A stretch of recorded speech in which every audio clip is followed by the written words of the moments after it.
Ouça agora os 10 mil deles. O reality cast que faz o seu tempo render. Muito bem, senhoras e senhores, estamos chegando pela sua TC Rádio ou pela sua plataforma de podcasts predileta. Os 10 mil deles mais uma vez no ar. Episódio, até perdi a conta, bicho. Vamos fazer 70, 75, 80 episódios. Como passa rápido aqui a nossa corrida, sempre norteada pela análise fundamentalista, e é muito bom contar com a sua companhia, o carinho da sua audiência. Vamos juntos para mais uma jornada amarga nesta semana. Por quê? Porque da semana passada para essa, recuo de 0,5% no nosso patrimônio. E os 10 mil, que já foram mais de 14, agora são R$12.300. No mesmo período, o Ibovespa avançou 0,2% a 114.064 pontos. Carlos Castrucci, seja bem-vindo. Vamos juntos para mais uma. Foi uma derrota em comparação com o Ibovespa, mas convenhamos que da semana passada para essa, a situação ficou melhor do que algumas pancadas que a gente sofreu semanas anteriores. Tudo bem por aí? Fala, Léo. Esqueci do principal Você aqui. esqueceu só de ajeitar o microfone. Principal. Fala, Não, Léo. deixa eu só compartilhar o bastidor aqui. Porque no que ele falou e o som não saiu, eu falei, ô louco, meu, mas tá aberto o microfone, o volume tá no jeito aqui. Santo Jesus, ajuda nós. Mas não, tá tudo resolvido. Fala, Carlão. Léo, o mercado deixou a gente até tonto nessa semana, por isso. Mas tá tudo bem aqui, isso daqui foi só um deslize mesmo, tá tudo em ordem aqui cognitivamente. Então vamos lá explicar mais uma semana, né? Essa semana foi bem movimentada, a gente vai trazer bastante fatos aqui sobre os principais acontecimentos. Tá certo. E a gente vai repercutir, entre outros pontos, o fato de que, olha só, hein, gente, o dólar avançou 0,6% numa semana de estresse cambial. Booking se destaca positivamente e atinge 5% de alta. É o grande foco positivo, portanto, da nossa carteira. A maior baixa ficou por parte do Ethereum, que recuou 12% entre os criptoativos, aí no campo de criptoativo da nossa estratégia de investimentos. Neste episódio, um aprofundamento da tese por trás das alocações em General Motors, a chamada GM. Cada vez mais a estratégia de diversificação geográfica se concretizando e os papéis lá negociados nos Estados Unidos aqui no nosso portfólio de ações. Hoje você vai entender o racional por trás das alocações nessa companhia. E, além de tudo, a gente também vai entender quais movimentações foram feitas pelo Carlos durante a semana em meio à volatilidade própria da Bolsa Brasileira. Estas e outras a partir de agora no Reality Cast que faz o seu tempo render. Os 10 mil deles. O reality cast que faz o seu tempo render. Os 10 mil deles. Carteira de notícias. Vamos lá, vamos começar com aquilo que foi fato da semana passada para essa e ajuda a explicar parte das movimentações e parte do percurso do nosso patrimônio nos últimos 7 dias. Vamos começar aqui falando dos Estados Unidos, porque a secretária do Tesouro americano, Janet Yellen, fez forte apelo para que o Congresso eleve o teto da dívida americana, temendo, em aspas aqui, uma certa catástrofe no caso de calote da dívida do país, o que trouxe mais apreensão para o mercado no início da semana. Só que na sequência, a Câmara dos Deputados americana deu passos na direção de evitar o colapso do governo, aprovando a suspensão do teto da dívida até dezembro de 2022. Tem muito de jogo político, claro, né? A gente está falando da secretária do Tesouro americano, é um cargo que oscila entre técnico e político, como funciona no caso de um ministério. O meu ponto principal é, Carlos, na boa, a Janet Yellen jogou ali um certo apelo, né, para fazer um certo apelo com letras maiúsculas, para fazer a Câmara dos Representantes dos Estados Unidos aprovar essa elevação do teto da dívida, mas exagerou na retórica, porque seria o mesmo que uma Argentina já cometeu, né? Imagina os Estados Unidos dando um calote, aí para tudo que eu quero descer. É lá que residem os títulos mais seguros do planeta. Retórica política exagerada. Bom, no fim das contas deu certo, né, Carlos? Faz parte do jogo político, né? É o que eu falo, assim, quando começam a discutir muito sobre política, para onde vai, eu lembro muito da época da reforma da Previdência. Não, porque não sei quem falou isso daqui, então não vai mais sair a reforma. Eu falei, cara, a gente sabe 1% do que acontece na política, se muito, né? Então, assim, faz parte do jogo, né? Joga pra torcida, puxa um pouquinho pro lado a mais do que você deseja, para conseguir negociar um meio termo. Então, faz parte do jogo e o mercado vai, no barulho, gosta de dar uma estressadinha com isso também, né? É isso, mas o fato é que o teto da dívida foi elevado e a sustentação dela fica melhor em linha com o que a Janet Yellen, secretária do Tesouro americano, vinha pregando até dezembro de 2022, suspensão, portanto, do teto da dívida, uma autorização orçamentária para que o governo americano possa manejar mais dívida do que num primeiro momento. Vamos falar também do grande evento da semana, que nós fazemos o programa ao vivo, hoje é 23 de setembro, ontem 22, quarta-feira, todo o mercado viveu uma super quarta, com decisão de juros nos Estados Unidos e também no Brasil. A primeira foi a dos Estados Unidos, o FONC, o Comitê Decisório dos Juros do Federal Reserve, que é o Banco Central Americano. E na reunião ficou decidida a manutenção da taxa de juros no intervalo entre 0% e 0,25%, portanto o intervalo próximo a zero. Ainda, o Federal Reserve indicou que a redução das recompras de títulos no mercado, o chamado tapering, deve ser definido já em novembro e que os juros podem começar a subir no ano que vem. Prevaleceu a promessa de que o tapering será gradual, acabando em meados do ano que vem. Meados, a gente está falando ali do meio do ano que vem, então você considera aí um intervalo que vai junho, julho, agosto, mais ou menos nessa região. Aqui, vários pontos importantes, né, Carlos? Primeiro, o fato de a discussão ter ficado mais concreta em torno do tapering. Sempre ficava, né, para a próxima reunião. Na próxima reunião a gente avalia. Na próxima reunião a gente avalia. Pois bem, no caso desta específica de ontem, também ficou para a próxima reunião, mas muito mais concreta a possibilidade de se manejar o cronograma do tapering, que, para tranquilizar o mercado, foi posto assim, não vai ser um fechamento da torneira de maneira brusca, mas uma redução estratégica, calculada dessa diminuição nos incentivos. Hoje, olhem só vocês, o Federal Reserve recompra, né, os títulos ali, as ações, em 120 bilhões de dólares por mês. Recompra os ativos em 120 bilhões de dólares por mês. A Evergrande, segunda maior incorporadora da China, que está deixando o mercado global com algum nível de atenção e alerta, tem uma alavancagem que ultrapassa a casa dos 300 bilhões de dólares. Isto quer dizer que hoje o Federal Reserve acaba enxertando na economia mais forte do planeta, na maior economia do mundo, o equivalente a uma Evergrande a cada 3 meses. É muita grana e é ela que vai ser pouco a pouco diminuída conforme o joelho do paciente está se recuperando. No fundo é isso, né? Se você tem o incentivo, ao passo que o mercado de trabalho já está aquecido, o pleno emprego se torna mais realidade, poxa, esse excesso de oferta monetária vai se traduzir numa inflação descontrolada e a conta não vai fechar. O negócio é você achar o ponto ótimo da redução gradual dos estímulos com a recuperação do mercado de trabalho, e as sinalizações foram nessa direção. Você gostou do tom do Jeremy Powell e da decisão como um todo, Carlos? Léo, é difícil falar gostou ou não, né? Mas eu acho que pelo menos ele tá dando agora, assim, não é mais uma sinalização de não sei pra onde a gente vai, né? Agora ele falou, bom, a gente vai seguir esse caminho e em novembro a gente decidiu como, né? Então, assim, já tá fato dado, né? Agora, assim, é aquele negócio, a gente tá vivendo um novo paradigma econômico que ninguém sabe no que vai dar, né? Essa questão de injeção de liquidez.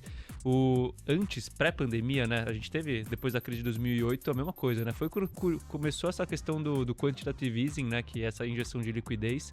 E o Banco Central norte-americano, acho que foi em 2018, tentou começar a tirar estímulos e viu que não é tão fácil assim, né? Se você compara com um atleta que utiliza anabolizantes, tem que pensar que você tem que tentar fazer o atleta manter o desempenho dele que ele tinha com anabolizantes sem anabolizantes, né? Então, assim, é um negócio muito complicado, mas uma hora você tem que começar a tirar até para sentir até que ponto você pode ir, né? Então, eu acho que assim, é importante o Fed começar isso logo que tem as condições econômicas estabilizadas e prontas para isso, que é o que está indicando agora, né? Então, com redução cada vez mais contundente da questão do coronavírus, né? Retomada de emprego. Então, a gente precisa fazer esse teste. Eu acho que faz parte. O mercado vai balançar nesse meio tempo. O mercado fica com medo de escuro, né? De não saber o que vai acontecer. Mas precisa uma hora, né? Porque quanto mais anabolizante você coloca, mais difícil é você conseguir replicar aquele desempenho depois, né? E de outro lado, assim, a humildade que todos os atores do mercado, você, investidor, pessoa física, ou grandes gestores, grandes fundos, grandes atores dentro do mercado financeiro, terem a humildade de reconhecer que, de fato, há um novo paradigma, um novo modelo e há muitas incertezas que não devem nos paralisar, mas devem exigir aí uma certa paciência numa leitura que é complexa. Há uma injeção gigante de liquidez mundo adentro, em todo e qualquer país. Nos Estados Unidos não foi diferente, inclusive saíram na frente com muito mais agilidade do que em comparação com a crise de 2008. Se houve algum legado da crise de 2008, encabeçada pelo Lehman Brothers, foi a agilidade com que o Federal Reserve agiu em linha com o governo de Donald Trump para evitar, economicamente falando, uma situação mais catastrófica. Esse foi um legado, aí, uma aprendizagem. Agora, estruturar uma estratégia que seja adequada, assertiva, bastante bem calculada para sair disso e retomar aí o fluxo econômico normal. Bom, falamos de Estados Unidos, adivinha qual o próximo país? China, senhoras e senhores. Vamos falar de China. Caso Evergrande. Quero ouvir o Carlos. O Carlos ainda, eu não consegui trocar uma ideia com o Carlos direito essa semana. Queria muito ouvi-lo a respeito. O Carlos costuma ter ângulos peculiares em se tratando de China. E o caso Evergrande foi assunto durante toda a semana. No começo com pessimismo, mas com uma melhora no sentimento após anúncio de acordo da gigante imobiliária chinesa para evitar calote de títulos com vencimento próximo e sinalização de esforços da China para evitar uma crise do setor imobiliário. Aí vamos separar o joio do trigo. Por quê? Porque as evidências vão chegando e essa história vai adquirindo direções diferentes. Hoje uma reportagem do Wall Street Journal dá conta de dizer, através de uma apuração que, a julgar pela credibilidade que esse veículo tem, é muito sólida, que, na verdade, a China estaria alertando todas as suas províncias de que pode acontecer algo mais grave e de que ela resistiria a ajudar a intervir no caso Evergrande. Foi manchete aqui na nossa cobertura ao longo de todo o dia, conversamos com o diretor da TC Rádio, Guilhermo Parra Bernal, a respeito. E aí a questão que se coloca é: até que ponto você consegue nortear o desfecho dessa história em se tratando de China, cuja liberdade de pensamento, atuação da imprensa e escoamento de ideias é absolutamente restrita. A gente está falando de uma ditadura. Então fica muito difícil de cravar para onde a coisa vai. Carlos, na sua intuição, para onde você acha que a coisa vai? A China deve intervir de uma forma mais direta, de modo a estancar qualquer possibilidade de, se não colapso, crise mais aguda? Ou você entende que, de fato, em linha com o que a matéria do Wall Street Journal nos mostra como fotografia, o governo chinês deve tirar mais o pé e deixar o livre mercado, entre aspas, atuar em torno da alavancagem contraída pela Evergrande, cuja capacidade de pagamento não está assegurada? Assim, China não é livre mercado, né? Então, começa por aí, né? Assim, quando você tem essas questões onde você sabe que não existe transparência, né, dentro do todo, você não sabe que informação é verdadeira, qual informação não é, e assim em diante, o que eu tento analisar, né? Como que eu tento desenhar o meu cenário base? Analisando quais que são os objetivos da figura principal, né? A figura principal que é o governo chinês. O que o governo chinês quer? Primeiro de tudo, né, quando a gente fala no macro, quer desenvolver a economia chinesa, crescer, se tornar uma potência mundial. Começa por aí. Para isso, ela tem que também cuidar da sua economia interna, né? Então ela tem que conseguir manter um crescimento, mas ela tem que conseguir manter a sua questão interna sob controle. Qual que era o principal problema que a China estava enfrentando recentemente, assim como todo mundo? Inflação. Inflação subindo. Lá a gente sabe que é um país que é muito consumidor de commodities, então grande parte da inflação da China vem de commodities, né? Então quando você tem um problema numa empresa do ramo de construção civil que pode, em teoria, desencadear numa crise do setor imobiliário, o que acontece? O mercado todo fica apreensivo com a questão, né? Falou, pô, então o setor imobiliário vai desaquecer, então a gente vai ter menos consumo de aço, menos consumo de cimento, por consequência disso, menos consumo de minério de ferro, menos consumo de commodities de uma forma geral. Então você consegue dessa forma manipular a inflação dentro do seu próprio país, né? Então o que eu vejo, assim, isso eu tô tudo criando uma hipótese, tá? Isso aqui não é um fato de forma alguma. Você não tem fontes lá na Ásia, Não, né? não tenho fontes. Zero fontes. Então, assim, como que eu vejo que a China vai manejar essa situação? Ela vai levar assim, do jeito que tá, sabe? Não intervém, mas também não abre a mão, enquanto isso for benéfico para ela. Olha, a hora que ela vê que, putz, apertou muito o negócio, realmente vai quebrar, e aí vai desencadear num problema econômico de crescimento para a China, aí ela pega e abre o cheque dela lá, fala quanto precisa, é isso, tá bom, paga e acabou, entendeu? Por toda a cartilha, por todo o manual, se há um país ao qual não interessa crise interna, comprometimento do crescimento, insurreição, revoltas, protestos, é a China.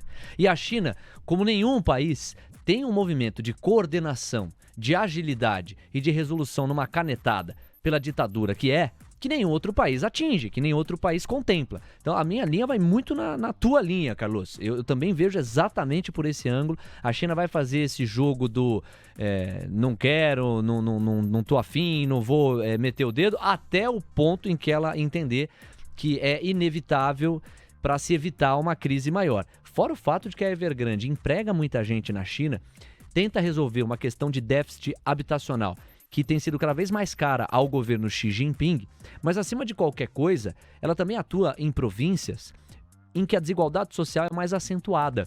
Então a gente está falando de parcelas da população que são muito castigadas por uma questão de discrepância econômica.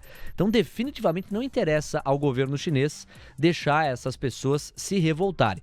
Acho que é bem por aí também, China contemplada. E não para por aí, porque o minério de ferro apresentou grande volatilidade, preço à vista do minério Qingdao caiu para $120, enquanto o contrato futuro, com vencimento em outubro, chegou a atingir $95 e depois retomou o patamar de 110. Olha essa volatilidade, e as empresas que dependem da commodity do minério de ferro acabaram sofrendo também nesse vai e vem, nesse sobe e desce. A gente também destaca que o petróleo subiu. Hoje o tipo Brent fechou em $77. E aquela ironia. Isso em teoria era para a Petrobras comemorar e bastante. Mas o sucesso dela a condena com a perspectiva de pressão inflacionária e de pressão também para que os repasses não sejam feitos em relação aos combustíveis. No resumo, S&P caiu 0,6%, cotada a 4.448 pontos. E o Brasil, hein? Em Brasília, elevação das alíquotas do IOF, Imposto sobre Operações de Crédito, para bancar o novo programa assistencial do governo, o Auxílio Brasil. A medida encarece empréstimos e aumenta a inadimplência. Deve arrecadar 2.140 bilhões de reais e também vai bancar a desoneração do milho, que pode baixar a inflação dos alimentos. A gente lembra que está em circulação a PEC dos precatórios, é uma medida central para abrir espaço orçamentário para o governo manejar as políticas sociais que ele julga relevantes, assim como cumprir as decisões judiciais de dívidas que o Estado contraiu com pessoas e que perdeu nas instâncias da justiça e, portanto, está obrigado a honrar. A gente fica de olho, já se fala em final de outubro para a PEC dos precatórios ser aprovada e esse resultado aí dá certa trégua orçamentária para o governo. Tem a evolução da reforma tributária com a PEC 110. Inclusive, essas PECs fazem uma dobradinha. Tanto a PEC dos precatórios quanto a PEC da reforma tributária, especificamente a do imposto de renda, devem contribuir para os mesmos fins, que é aliviar o orçamento para o governo manejar recursos para onde o governo julga mais relevante. E o Copom? O Copom elevou a Selic em 1 ponto percentual. Agora a nossa taxa básica de juros está em 6,25% ao ano. Quinta alta seguida. Ainda estamos behind the curve, quer dizer, atrás da curva, quando a gente faz um cruzamento com a inflação. Já se fala em algo por volta de 8% ou mais em 2021, até o final do ano. E o Comitê de Política Monetária já contratou mais 100 pontos base de alta para a próxima reunião em novembro. Então, falta pouco para a gente ver a Selic já em 7,25%. O comunicado veio com as seguintes palavras: o balanço de riscos do Copom indica ser apropriado, vejam só vocês, que o ciclo de aperto monetário avance no território contracionista e a previsão da Selic ao final do ano está em 8,25% e 8,5% ao final de 2022. Vamos ver se tudo isso se confirma. O Ibovespa apresentou extrema volatilidade, chegou ao patamar de 107.600 pontos e fechou a semana com uma leve alta de 0,2%. A 114.064 pontos. Vai engasgar aí do outro lado, né? Você que tá chegando a falar, pô, vocês estão loucos? Como assim 0,2%? Subiu muito mais, vocês estão malucos? Mas a gente sempre considera da semana passada para essa, né? Da última quinta-feira para essa. Carlos, as coisas parecem estar melhorando, apesar de um ruído aqui ou outro acolá? Ah, parecem, né, Léo? Você vê que, assim, essa questão de política, bate daqui, bate dali, aí depois se abraça, parece que agora tá no momento de abraços, assim, né? O pessoal tá começando, pelo menos sinaliza que vai conseguir cumprir com a agenda ali econômica, isso é bastante positivo, né, pra gente, pra tirar essa questão, né? Esse bode da sala, né? Que a gente tem, assim. A gente tem essa mania no mercado, né? De sempre buscar problema, né? Então, se você fica pensando muito na questão de olhando pra Brasília, assim, você vai ficar louco porque você vai achar problema, né? Toda vez que... No começo do ano a gente tinha o problema do coronavírus, né? A gente só falava em coronavírus. Aí resolveu, agora a gente fala dos problemas de Brasília. Então, é o que eu digo sempre, né? Vamos tentar focar um pouco menos nessas questões de barulho, né? Vamos olhar mais para fundamento, e quando a gente olha para fundamento, a gente continua percebendo que as empresas estão conseguindo entregar lucros, né? A gente tem essa questão do juro, que parece ser algo que deve permanecer alto, acima do nível neutro por algum tempo, né? Mas eu acho que nada que vai prejudicar tanto assim os fundamentos. E é claro que os barulhos de Brasília vão atrapalhar um pouco, mas as coisas estão melhorando, aparentemente. Boa, Carlos! E com essa a gente já faz a migração e fala da nossa carteira. A nossa carteira, olha... Uma puta falta de sacanagem! Chora não, bebê. Foi fácil não, hein? Chora não, bebê. Semana passada pra essa... Esse cara não te ama. Difícil. Ele só te faz sofrer. Que merda, hein? Sabia não? Chora não, bebê.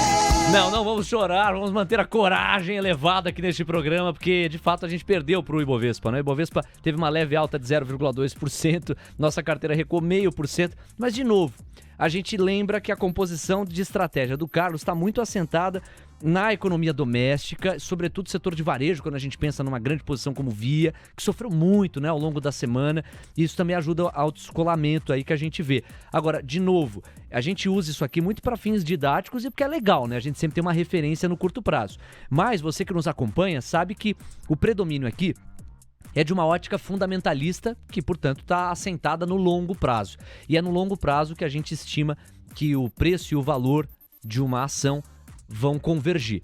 Carlos, isso ajuda a explicar mesmo, né? Quer dizer, a composição do Ibovespa favoreceu mais uma alta do que a composição do nosso portfólio. É, perfeito, Léo. A gente teve alguns casos específicos da carteira que sofreram essa semana ainda também, né? Quando você pega na composição do Ibovespa, eu acho que commodity deu uma ajudada a recuperar, né? A gente tá praticamente fora de commodity. A única coisa que a gente tem de commodity na carteira ainda é Klabin, que aí eu vejo uma tendência mais positiva pro longo prazo. Mas é isso, a gente tá com foco no longo prazo, né? Deu essa... Até brinco, a gente tava ganhando do Ibovespa até o leilão de hoje. Aí no leilão resolveram bater e aí a gente não perdeu. Mas faz parte, né? Na semana faz parte, não muda nada na nossa tese de investimento. Eu acho que na economia doméstica tem muita coisa que tá realmente barata, né? Tem uma construtora que eu gosto muito. O que acontece? Quando fica pessimista com o Brasil, construção civil vai mal, cai tudo igual, né? Só que você pega, por exemplo, tem uma construtora na nossa carteira, Léo, que eu já falei dela aqui. Ela tem uma empresa nos Estados Unidos. Qual que é? A MRV. MRV. Que é meu xodó, né? Não, pra você ter uma ideia, a MRV hoje, ela tá avaliada no Brasil, a ação dela, eu acho que ela tá na casa de 7 bilhões de reais. Ela tem uma empresa nos Estados Unidos que se você fizer um valuation como uma startup, ou seja, com uma taxa de desconto muito alta só da empresa dos Estados Unidos, você chega em 3 bilhões. Ou seja, estão colocando o preço de MRV em 3 bilhões de reais da Operação Brasil, mais ou menos, se você estiver sendo conservador. Então, assim, tem muita coisa, como esse caso tem vários outros, que estão bem distorcidos e eu tô confortável com as posições. Tá certo, tá certo. E ainda nesse sentido, deixa eu provocá-lo aqui no bom sentido do termo.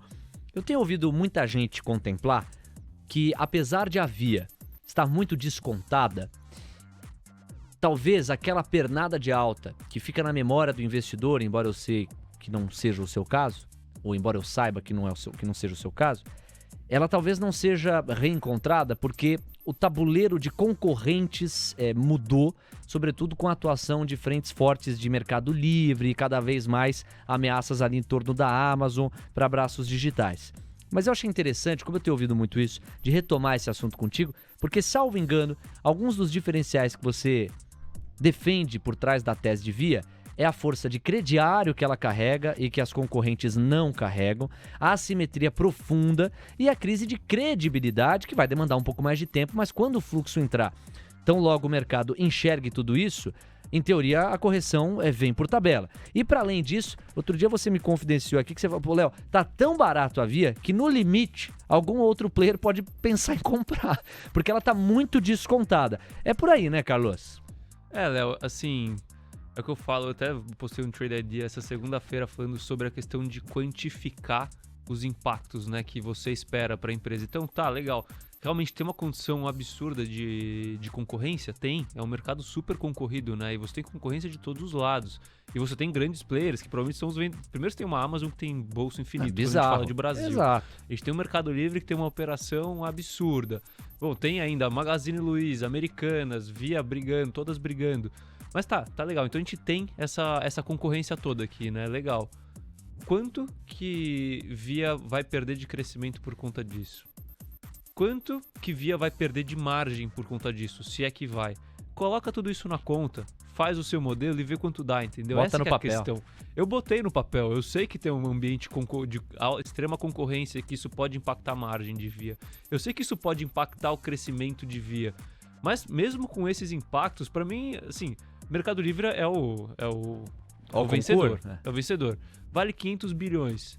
Via vale 15. Será que, assim, é isso mesmo, sabe? Será que Via vale mais de 20 vezes menos do que Mercado Livre? Será que, entendeu? Será que tá certo isso daqui? Pra mim não, entendeu? A margem de segurança de se investir em Via hoje em dia, pra mim, né, segundo as minhas projeções, é muito grande. Porque, assim, pode ser que não é uma empresa de 500 bilhões, na minha opinião. Claro. Mas não é uma empresa de 15, entendeu? Aí que tá. É uma empresa de 40, de 50, sabe? Então, tem um retorno ali que pra mim que é muito interessante. Então, vai ter uma pernada de alta em 6 meses?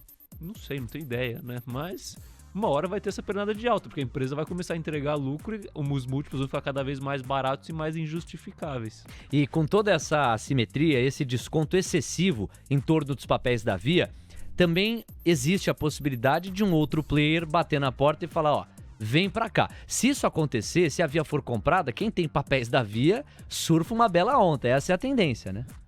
Né? E assim, eu acho que mesmo é que a Via hoje é uma corporation, né? Então teoricamente você não tem um controlador oficial. Mas vai convencer a família Klein a vender ação de Via a menos de 25, de 20. Não convence, entendeu? Então assim, o cara que... E se o cara vier pagando 25, tá pagando barato ainda, né? 25 por ação. Então assim, Via realmente abre essa janela de oportunidade, né? Tem que ver qual player gostaria de ter uma operação como a de Via, né? Porque você pega, por exemplo, mesmo a Amazon nos Estados Unidos, ela não tem tantas lojas físicas, né? Que a Via tem mais de 1000 lojas físicas. Nós estamos falando de Casas Bahia. De ponto, né? E na internet extra.com. Extra.com. Mas a questão da operação física, né? Então claro, tem que ver alguém que se enquadre com a questão de operação física. Mas, cara, com valendo 15 bilhões aí é um belo alvo, né? Pelo amor de Deus, né? Então, ainda tem esse porém. Eu digo, é margem de segurança na hora de investir, né? Assim, será que Via vale menos que 15? Acho difícil você justificar menos que 15. Agora, pô, mais que 15, pô, pode ser que seja adquirida? Pode ser. Então você tem muito mais a simetria favorece muito do que a perder em Via. Por isso que eu gosto de provocar Carlos Castrucci, porque aí ele revela aqui a parte ainda maior dos racionais e fica bem sólido. Eu fico me colocando no seu lugar assim, né? Você vê, você faz conta. E tem muita narrativa no mercado, né? As pessoas às vezes criticam muito, a imprensa fica com essas narrativas, mas a pessoa mesmo não percebe que ela endossa muita narrativa e não para pra fazer conta, pra abrir o papel, pra quantificar, de modo a assentar as palavras num determinado cálculo, num determinado número. Então eu fico me colocando no teu lugar, você entra lá na reunião, vai tomar um café com alguns outros players de mercado e aí surge lá, né? Nossa, Via não vai mesmo, ali tá certo, é desse jeito mesmo, tem um desconto ou outro. Aí você fala, não, pera lá, coloquei no papel, tá muito exagerado. Eu fico me colocando no teu lugar. Acho que tem esse ponto e de fato uma crise de credibilidade mesmo, que talvez seja o que mais condene a companhia nessa altura, né, Carlos? Falta o mercado acreditar, me parece, né? Léo, essa questão de enxergar em Via como uma empresa em turnaround e não uma empresa de tecnologia, né? Uma empresa que tem essa questão do e-commerce consolidado. Assim, vou pegar uma outra comparação, tá? Faz um tempo que eu não vejo o valor de mercado de local web, mas local web chegou a 15 bilhões de reais. Local Web chegou a 15 bilhões de reais porque ele abriu um e-commerce meia boca, sabe? Assim, ele até tem uma meia boca, desculpa a palavra, assim, eu acho que foi exagerado, mas assim, entendi. quando você compara com isso, Via, com envergadura, entendeu? É outro nível, né? Então, assim, eles têm a questão do e-commerce embrionário e valem 15 bilhões por causa disso. Via tem um baita e-commerce fora toda a operação física e vale 15. Será que... Eu não tô dizendo que Local Web tá mal precificada, mas se Local Web tiver bem precificada, então Via tá ainda muito pior mal precificada, entendeu? Com certeza. Boa, gostei de ver. Ô Carlos, pra gente fazer o seguinte, que depois do nosso glorioso intervalo, nós vamos nos aprofundar aqui muito na tese de General Motors. Vamos falar de GM aqui, ó. Você que tá curioso, aí, pô, eu tô pensando em investir nessa companhia, diversificar geograficamente a minha carteira, você vai entender do ponto de vista fundamentalista quais são as características da companhia, aquilo que faz o Carlos montar posição na GM. Mas antes disso, como é que foi a tua semana como gestor? O que você fez, de que maneira você atuou, quais movimentações rolaram nos últimos 7 dias? Léo, primeiro assim, teve muito descasamento ali entre posições offshore, né, e posições brasileiras por conta do dólar e do mercado norte-americano ter caído menos até segunda-feira, né, do que o mercado brasileiro. Então isso também já me gerou bastante, eu digo, um hedge de certa forma para eu comprar mais empresas brasileiras. Eu diria que a grande movimentação, assim, primeiro foi a questão da reflexão sobre os modelos, né? Pô, será que essa queda nos preços é justificada por queda no valor das empresas? Então eu fiz essa revisão de modelos de uma forma geral e percebi que mesmo se eu colocasse juro de 8, juro de 9 e assim em diante naquele momento de estresse, os preços continuavam baratos. Bom, dito isso, o que eu fiz assim de principal movimentação? Eu zerei IOSP Maxion, não porque eu não gosto da empresa, mas porque ela segurou bem na queda e já estava com um retorno menos atrativo. Diminuí a posição em Banco do Brasil, porque olha a questão da margem de segurança, como que ela funciona legal. Banco do Brasil estava muito mais descontado do que os bancos privados, né, os bancões privados. Então eu resolvi concentrar toda a minha posição de bancos em Banco do Brasil. O que aconteceu durante essa queda? Banco do Brasil caiu, se você pegar de julho até agora, caiu mais ou menos 13%. Enquanto o Bradesco, que já chegou a ser a nossa principal posição, caiu quase 30%. Então o que aconteceu? Por mais que eu pare de investir em Bradesco, eu continuei acompanhando o Bradesco. A gente sabe que banco privado tem menos risco do que banco público, claro, obviamente, né? E com essa queda maior nos bancos privados do que no banco público que eu tinha, o retorno esperado nos dois ficou muito próximo. Então eu reduzi pela metade a minha posição de Banco do Brasil e comprei Bradesco pra caramba, porque agora fazia sentido ter Bradesco na carteira de novo. Então essa foi a principal movimentação. Olha, e também aumentei um pouco de Movida, que é uma das empresas que eu mais gosto de investir. E tava dando sopa lá. Tava dando sopa e você foi lá e arregaçou as mangas e mandou pra dentro. Tá bom. Ó, depois do intervalo, vamos mergulhar em General Motors, senhoras e senhores. Vamos para os Estados Unidos saber do que amparo racional por trás da alocação em GM. A gente volta já. Os 10 mil deles. O reality cast que faz o seu tempo render. Os 10 mil deles. O reality cast que faz o seu tempo render. Muito bem, senhoras e senhores. Estamos de volta. Essa trilha é um luxo. Quando ela toca, eu fico um nojo. Ó, coisa bem sucedida, bicho. Tá vendo? Ó? Até parece que eu invisto nos Estados Unidos. Eu invisto, hein? Por quê? Porque Carlos Castrucci, gestor da Roa Asset Management, e você pode inclusive mirar a sua gloriosa câmera do celular para este QR Code. Tá aqui, o QR aqui, ó, tá vendo? Ó, você que nos acompanha com imagem, eu apanho aqui, mas eu chego, ó, tá vendo? Ó, neste QR Code aqui, você tem acesso à Roa Asset Management. É por lá que o Carlos opera a estratégia dos 10 mil deles no fundo da Roa. Como é que é o nome técnico aí do fundo da Roa, ô Carlos? Chama Roa Tihi. As duas palavras vêm do Maori, né?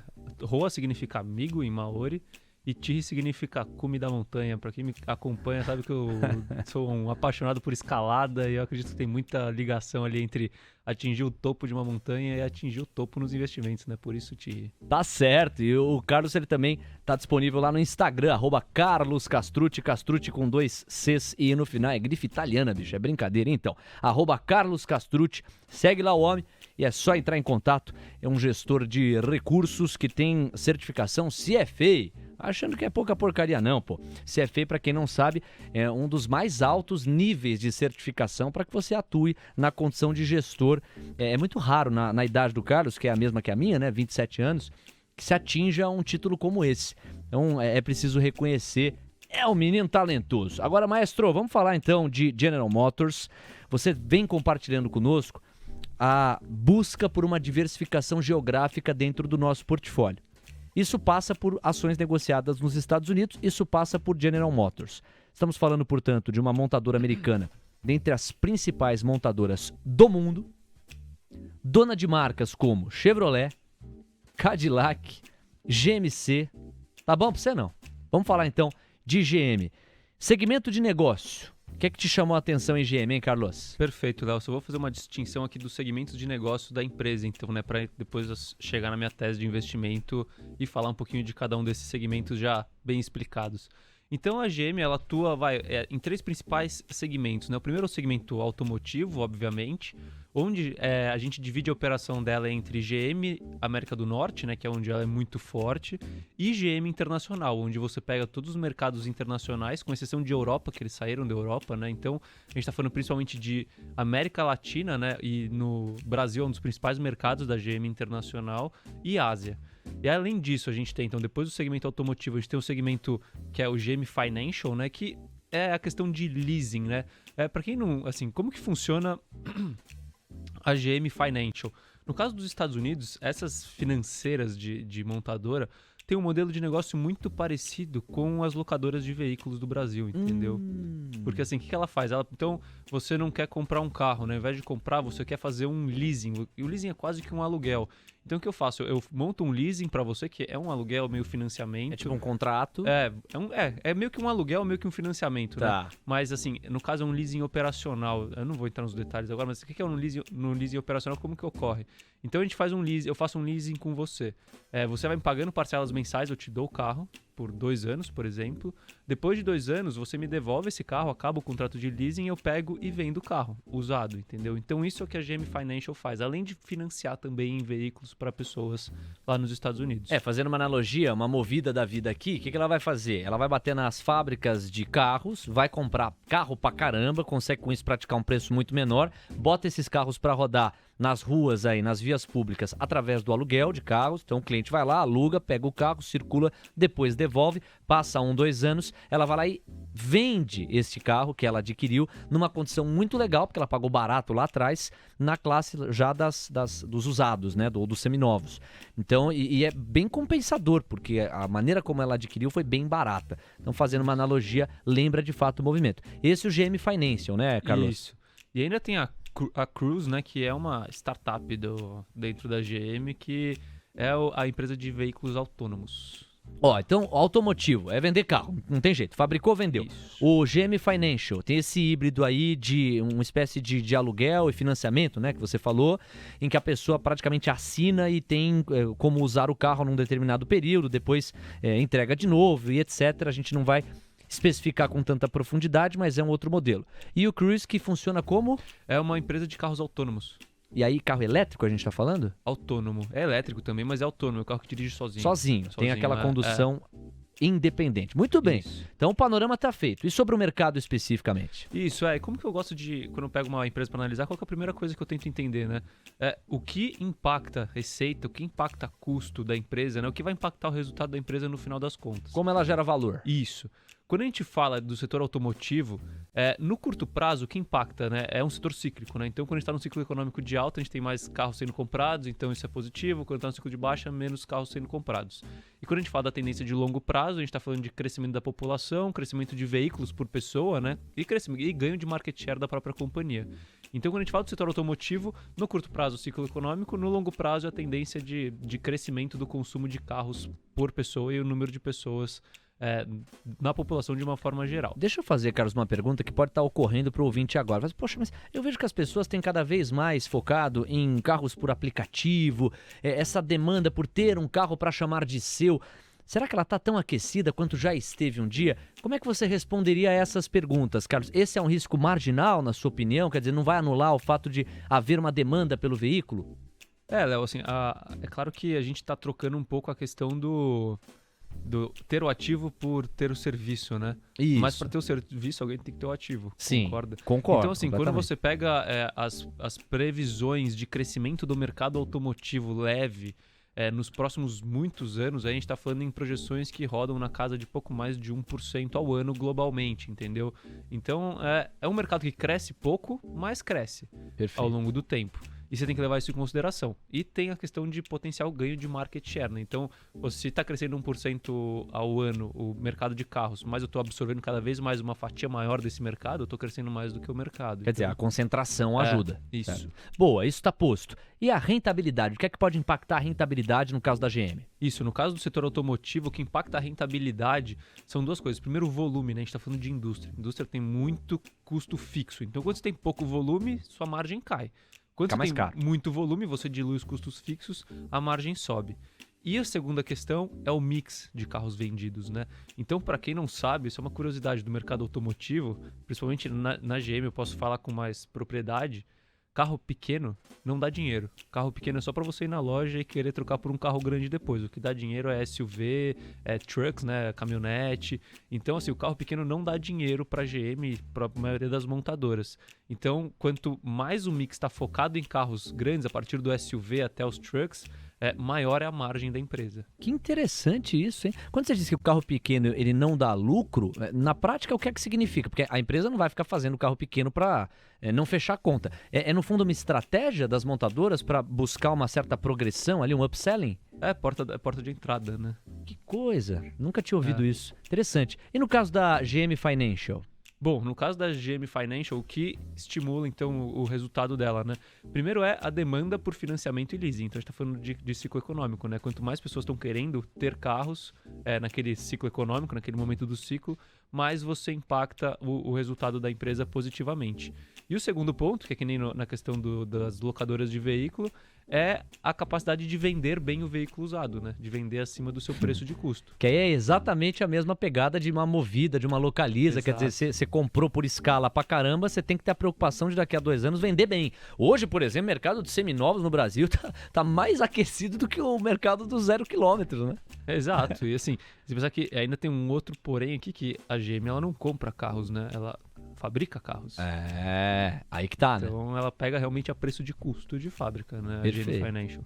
Vamos para a tese de investimento dentro do que o tempo permitir aqui para a gente alongar o raciocínio. No curto prazo, Carlos, o que é que te inspira pensando em GM? Perfeito. Então, como eu falei de curto prazo, a gente fala muito de questão cíclica, né?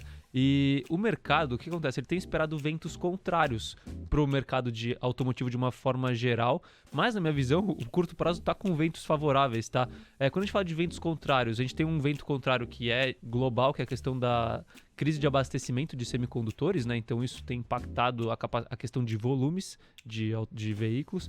E no caso de GM especificamente, eles tiveram um recall do carro elétrico deles, do Bolt, que vai trazer uma despesa adicional de 2 bilhões de dólares nesse ano, tá?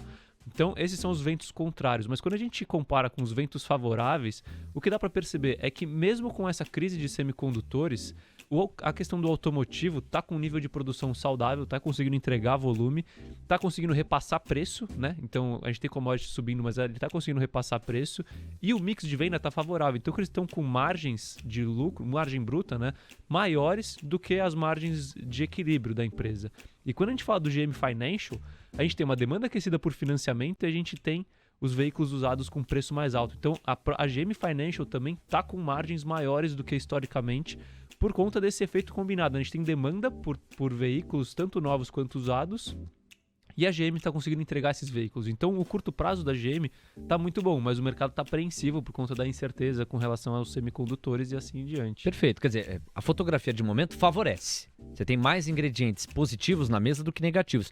Agora, para o ouvinte que não tem tão clara a relação, onde é que os semicondutores entram na composição do carro? Por que é importante o carro de hoje ter semicondutor, Carlos? Léo, assim, os carros, hoje em dia, assim, quando a gente falava de carros lá nos anos 70, o carro era 100% mecânico, né? Hoje o carro é 100% automático, né? Acabou um fusível lá, apagou um fusível, você já não consegue nem ligar o carro, não consegue fazer nada. E os semicondutores, ele participa de todo o processo de automação, né? Então, quando a gente tem semicondutores, assim, hoje em dia não tem um carro sendo produzido sem semicondutor. Para todo carro você precisa de semicondutores. Então, você não tendo semicondutores, você impacta na capacidade de produção do carro. É uma pecinha pequenininha que sem ela o carro não funciona. E o lance aí é que um dia não volta. Se hoje eu posso produzir, exemplo, 100 carros e por conta, em função da crise de abastecimento de semicondutores, eu só consegui produzir 50 carros, os 50 carros que eu não produzi hoje, não tem como voltar, né? Já é prejuízo anotado ali.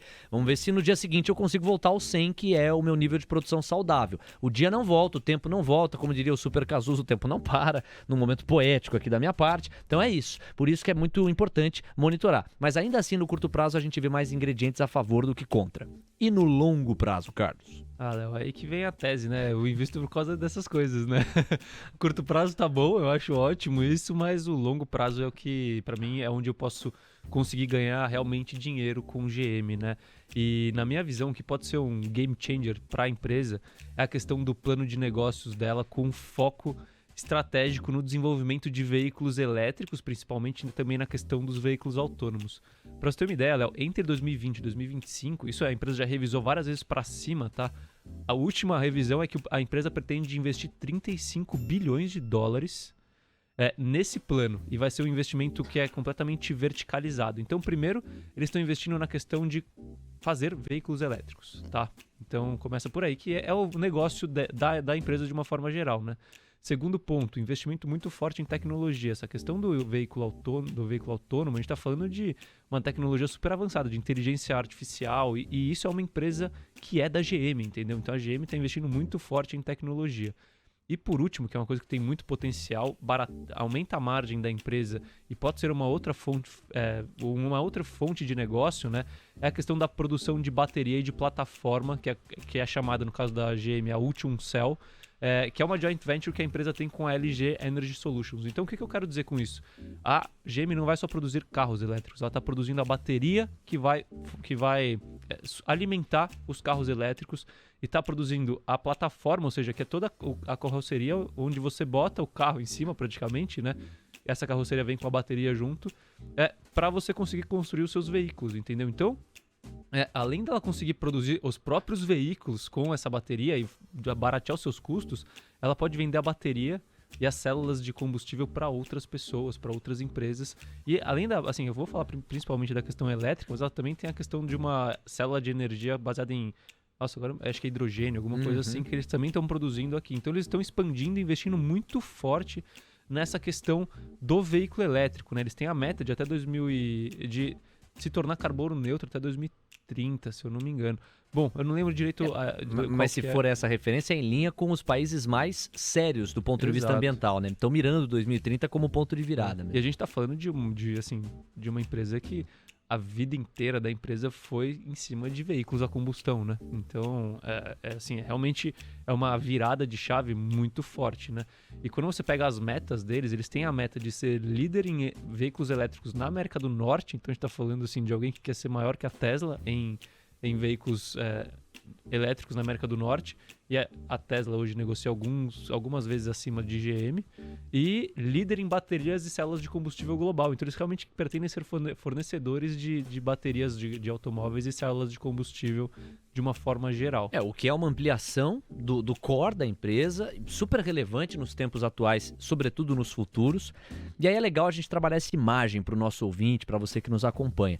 Quando a gente está falando de uma estrutura verticalizada de produção, Carlos, basicamente toda a necessidade, a cadeia produtiva para fazer o produto ou o serviço na ponta final chegar, se resolve na própria empresa. Ela não depende de outros braços para fazer a produtividade dela ficar de pé. Isso aumenta a margem, barateia a produção, facilita a agilidade na entrega e, portanto, favorece ainda mais, pensando em assimetria, a projeção dos lucros lá na frente. É por aí. Exato, Léo. Assim, você está dando previsibilidade para o seu negócio, né? Você está tendo controle sobre o seu negócio e está conseguindo baratear custos, está tirando intermediários, né? Até recentemente, eles estavam... Agora eu não lembro exatamente qual foi o movimento, mas eu não sei se eles estavam investindo ou se estavam diretamente ou estavam investindo através de uma outra empresa, inclusive na mineração de lítio, né, que é um dos principais componentes da bateria. Então eles realmente estão verticalizando muito o processo e também estão investindo já em alguns lugares na questão de fornecer estações de carregar o carro também, né? Então super importante. Eles estão criando mercado para eles também, né? E assim, hoje, como tudo na vida, né, começa meio distante. Conforme você aumenta a capacidade produtiva, conforme você aumenta a margem, você também aumenta aumenta a chance de aquele produto ou serviço ser repassado na ponta final para o consumidor de um jeito muito mais acessível. Eu vou dar um exemplo prático para vocês. Invisalign, vocês devem ter ouvido falar já no Invisalign, aquele tratamento para o dente e tal. Eu estava fazendo uma pesquisa, questão de 3, 4 anos atrás. Um tratamento Invisalign, que são aqueles moldes para corrigir a mordida e a arcada, estava na faixa de 10 a 11 mil reais. Um tratamento médio, assim, de duração de, 6 meses a um ano, faixa de 10, 11 mil reais. Vejam só vocês, inflação de lá para cá aumentou, câmbio de lá para cá aumentou substancialmente, estamos falando de dólar a R$3, 3 e pouco. Hoje o dólar está a 5. E já se fala num tratamento Invisalign, no mesmo período de 6 meses a um ano, num custo médio aí de 6 a 8 mil reais. O que explica isso? O aumento da produtividade da companhia que oferece esse tipo de produto aqui. Quer dizer, você aumentou a oferta, ficou mais fácil produzir, você tem condições que favorecem a produção dessas próteses, desses moldes, e com tudo isso você aumenta a agilidade no processo, o barateamento do custo de produção e o repasse para o consumidor também ganha. Então, de fato é isso. Estou fazendo analogia porque hoje pensar num carro elétrico, poxa, é um sonho distante, né? É muito caro. Para a imensa maioria dos brasileiros, isso está muito distante. Mas, é no estalar de dedos que a coisa vira conforme você aumenta muito mais a oferta e as condições estruturais de produção e de cadeia produtiva para eles. Vamos fechar então, Carlos, falando efetivamente do impacto nos resultados que você estima pensando em GM para o longo prazo. Aqui tá é o oposto lá que eu tava falando de Via, né? Tem que quantificar não só quando falam de cenário ruim, mas também tem que quantificar o cenário bom, né? A história tá muito bonitinha, mas tem que colocar no número no final das contas para ver se faz sentido, né? E quando a gente fala de GM, então primeiro vocês têm partido do pressuposto que a empresa é crível, né? E eu acredito que eles vão entregar o que eles prometem. E o que eles prometem? Eles prometem vender mais de 1 milhão de veículos elétricos em 2025. A meta é atingir 1 milhão de veículos elétricos vendidos só em 2025, né? Então, essa daí é a venda anual. Isso representa mais ou menos 30% de todas as vendas de veículos globais da empresa, tá? Quando a gente fala de condições normais de volume, falando da empresa, então questão de rentabilidade, a margem bruta da GM América do Norte, que é o segmento mais relevante, é em torno de 12%, tá? A margem bruta da empresa. A margem de elétricos é maior do que a margem de carros movidos a combustão, né? Para você ter uma ideia, em Tesla a margem de automotivo está na casa de 23%. Então você vê que realmente você tem um espaço aí. Eu estou considerando a margem de veículos elétricos para a GM bastante inferior à Tesla ainda. Estou considerando uma margem de 18%. Eles não abrem esse número, então eu estimei aqui algo um pouco mais conservador. Só para ter uma referência, quanto que costuma ser uma margem saudável, interessante para um modelo de negócio? Depende, assim, não existe margem, tem um número, né? Porque depende muito do modelo de negócio. Se é uma empresa de tecnologia, você tem que ter uma margem bruta de 80%. Mas se você é uma empresa de uma indústria, o importante é sobrar alguma coisa no final, né? E você rentabilizar o seu patrimônio. Boa. Então dá sequência aí, você está estimando uma margem de 18%. Isso, para veículos elétricos da GM, né? Em contrapartida, a Tesla tem 23%, por exemplo. Considerando essa margem de 18% para a GM América do Norte e com o volume que ela vai vender, que é 30% de todos os carros sendo elétricos, a margem deve subir 2 pontos percentuais até 2025 para 14%. E a tendência é ir subindo até chegar a 18% quando forem 100% elétricos, né? Então, quando você considera isso, não considera ganho de market share do negócio, estão considerando só o que eu tenho de fato hoje, né? Sem considerar ganho de market share da GM dentro do mercado automotivo global, sem considerar ganho de margem na GM internacional, porque a margem de GM internacional é muito mais volátil, né? Você depende do Brasil, por exemplo, já dá para saber que é um pouco mais complicado.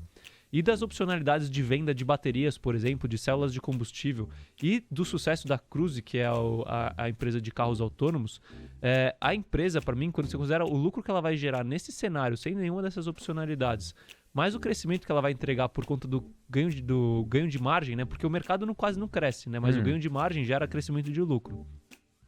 Justificam que a empresa, para mim, deveria negociar ali na casa de 12 vezes lucro nos próximos anos, tá?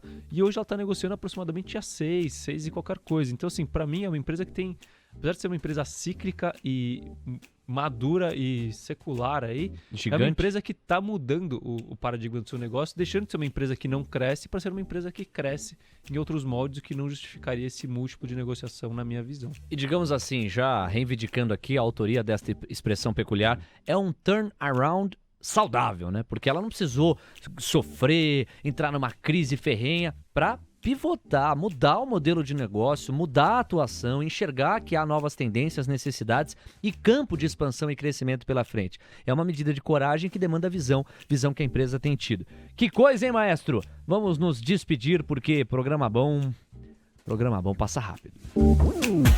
Este é o podcast Os 10 Mil Deles. O reality que faz o seu tempo render. E aí me cabe agradecer ao gestor Carlos Castrucci, estivemos juntos para mais um episódio entregue e tenho certeza que com um conteúdo que se você aí prestou atenção, você conseguiu aproveitar bastante e entender, para além da GM especificamente, várias questões interessantes sob o ponto de vista global, de cadeia produtiva, carro elétrico, carro autônomo, qual a chance de o futuro não passar por isso, se o presente já tem passado. Enfim, Carlos, super obrigado pelas diretrizes aí de mais um programa e pelos racionais que você compartilhou com o nosso público. Até uma próxima. Boa, Léo. Espero que tenham gostado do conteúdo. Também, sempre que alguém quiser sugerir algo para eu falar aqui, pode me mandar no Instagram ou manda aqui pro TC, para qualquer coisa que eu possa comentar sobre assuntos específicos aqui, sobre outras empresas. E, bom, espero que tenham gostado do programa de uma forma geral. Semana que vem estaremos aí, quem sabe com uma alta. E a gente se vê. Um abraço. Valeu, Carlos. Obrigado a todos vocês que estiveram conosco. Forte abraço. Até uma próxima, hein? Se cuidem. Semana que vem, haja o que houver, estaremos de volta com mais Os 10 Mil Deles. Obrigado a todos. Grande abraço. Até lá. Tchau. Hoje rendeu, hein? Semana que vem tem mais Os 10 Mil Deles. Disclaimer. As opiniões dadas pelo gestor de recursos Carlos Castrucci sobre empresas de capital aberto e demais ativos financeiros investidos por ele podem configurar conflito de interesse com você, ouvinte. Deste modo, reflita sobre a precisão e a validade dessas opiniões a partir dos seus próprios critérios. Além disso, qualquer comentário sobre investimentos reflete única e exclusivamente a opinião do Carlos. Não se trata de qualquer recomendação de investimento. Ressaltamos ainda que a participação dele não tem como objetivo a venda dos serviços da Roa Asset Management, empresa da qual é sócio e por onde realiza os investimentos dos R$10 mil iniciais do projeto. O investimento destes recursos vem sendo realizado pelo Carlos da mesma forma como são investidos os recursos dos clientes da Roa. O projeto Os 10 Mil Deles persegue as melhores práticas mundiais para o mercado financeiro na atuação de Carlos como gestor de recursos. Assim, ele não vai comunicar alterações na estratégia de investimentos antes de executá-las para os próprios clientes.